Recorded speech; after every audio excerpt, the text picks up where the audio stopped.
सतारा में विद्यार्थी जीवन। तो हेलो फ्रेंड्स, कैसे हो आप सब लोग। उम्मीद करती हूँ सभी लोग अच्छे होंगे। तो फ्रेंड्स, उनका स्वभाव कितना जिद्दी और निडर था, इसके बारे में अंग्रेजी स्कूल की एक घटना को उन्होंने अपने शब्दों में स्वयं ही बताया है। प्रसंग इस प्रकार है। मेरा स्वभाव पहले से ही काफ़ी जिद्दी था। वो अब भी वैसा ही है या नहीं, इसके बारे में मैं निश्चित रूप से कुछ नहीं कह सकता, लेकिन लोग कहते होंगे कि मेरा स्वभाव आज भी उसी प्रकार से जिद्दी है। मेरे बचपन की बात है, मुझे लगता है तब मैं अंग्रेजी की दूसरी कक्षा में पढ़ रहा था। हमारा स्कूल सतारा कैंप में था। उस समय हमको पेडसे नाम के एक मास्टर जी पढ़ाते थे। उनका मुझ पर बड़ा स्नेह था। मैं स्वभाव से जिद्दी हूँ, इस बात को मेरे सभी मित्र अच्छी तरह जानते थे। इसलिए अमुक बात मत कर कहने पर मैं उस काम को ही करूँगा, यह उनको मालूम था। एक दिन काफ़ी जोर की वर्षा हो रही थी और हमारा स्कूल जाने का भी समय हो गया था। मेरे मित्रों ने मुझे कहा, देख भैया, काफ़ी तेज वर्षा हो रही है, तू इस वर्षा में मत जा, बेवजह भीग जाएगा। मुझे भी वही चाहिए था। मेरा बड़ा भाई छाता लेकर निकला। मैंने उसको साफ कह दिया, तू अपनी छतरी लेकर चला जा, मैं अकेला वर्षा में भीगते हुए ही आऊँगा। मेरे भाई ने मुझे समझाने की लाख कोशिश की, किंतु मैंने उनकी एक न सुनी। मैं बगैर छतरी लिए सीधे वर्षा में भीगते हुए ही निकला। मैं उस समय कामदानी की टोपी पहनता था। वो टोपी वर्षा में गीली हो जाएगी, इसलिए मैंने अपनी किताबें और प्रिय टोपी अपने भाई को दे दी। उसके आगे जाने के बाद मैं वर्षा में गीला होते होते स्कूल के रास्ते से निकला। मूसलाधार वर्षा हो रही थी।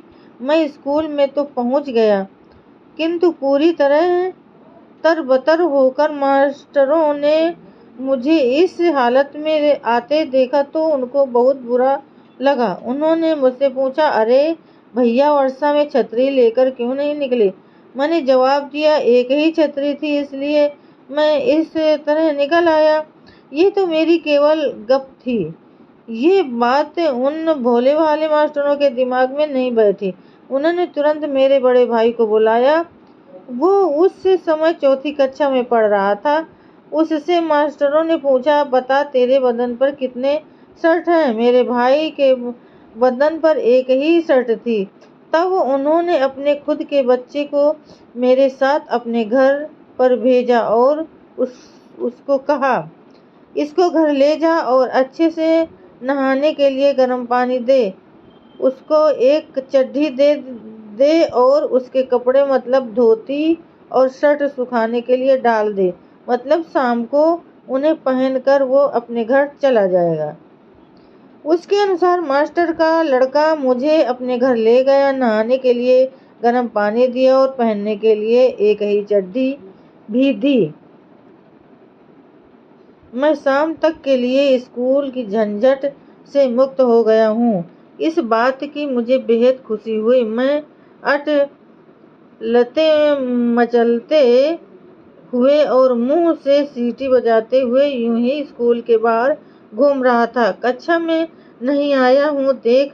मुझे कक्षा में ले जाने के लिए मास्टर ने एक लड़के को भेजा। केवल चड्ढी पहनकर सभी लड़कों के सामने कक्षा में बैठने में मुझे शर्म आ रही थी, लेकिन मास्टर ने कहा, अरे यहाँ तो सभी लड़के ही हैं, उनसे शर्माने की तुझे क्या जरूरत है। मैं वैसे हालत में ही रोते रोते कक्षा में बैठ गया, किंतु इस बात की मुझे इतनी शर्म आई कि मैंने तभी से अपने मन में फैसला कर लिया कि अपने स्वभाव की जिद को छोड़ देना चाहिए। मैं उससे कितना सफल हो पाया, इसके बारे में दूसरे ही बता सकते हैं। स्कूल के वातावरण में अस्पृश्यता का व्यवहार होता था, फिर भी अम्बेडकर मास्टर और पेंडले मास्टर के स्नेहल व्यवहार के कारण और इस वर्गीय लड़कों के शरारती खेल की वजह से आनंदराव और भीवा को अस्पृश्यता की कट्टरता का अनुभव नहीं हुआ था। वे लड़के अपने पिता के साथ पलटन की छावनियों में रहते थे, इसलिए उनको छूत अछूत की उतनी समझ नहीं थी। लेकिन सतारा में आने के बाद उनको अस्पृश्यता की समस्या समझ में आने लगी। इस संबंध में उन्होंने एक कड़वी सच्चाई बताई थी। वे कहते हैं, मेरे पिता जब पलटन में थे तब मेरा जन्म महू इंदौर में हुआ। उस समय मेरे पिता पलटन में सूबेदार थे। हम लोग पलटन में ही रहते थे, इसलिए हमको बाहर की दुनिया का स्पर्श नहीं हुआ था, जिसकी वजह से अस्पृश्यता के बारे में मुझे किसी भी प्रकार की जानकारी नहीं थी। इसलिए जब मेरे पिता ने पेंशन ली और हम लोग सतारा चले आए, मेरी माँ जब मैं केवल 5 वर्ष का था तब गुजर गई थी। सतारा जिले के गोरेगांव में अकाल पड़ा था, इसलिए सरकार ने अकाल निवारण के काम शुरू किए।